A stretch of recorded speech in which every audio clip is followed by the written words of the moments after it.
I'm 54 years old, and I always loved cooking, but I was never able to follow my passion. So I want to prove to the world that you're never too old to chase your dream. What is this? First name, where you're from, and what's the dish?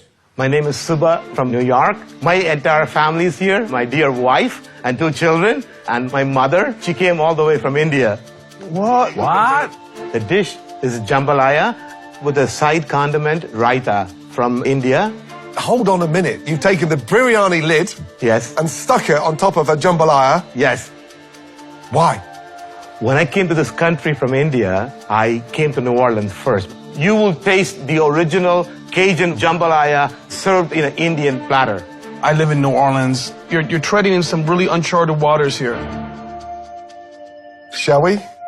Please. Right. Man.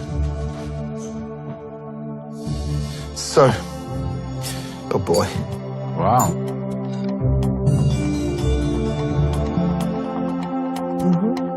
You're playing with cultures here beyond belief. Has your mum tasted this? Not yet. Where is she? She's in the back. And the lady's name is? Ambujam. Excuse me one moment. Oh, man.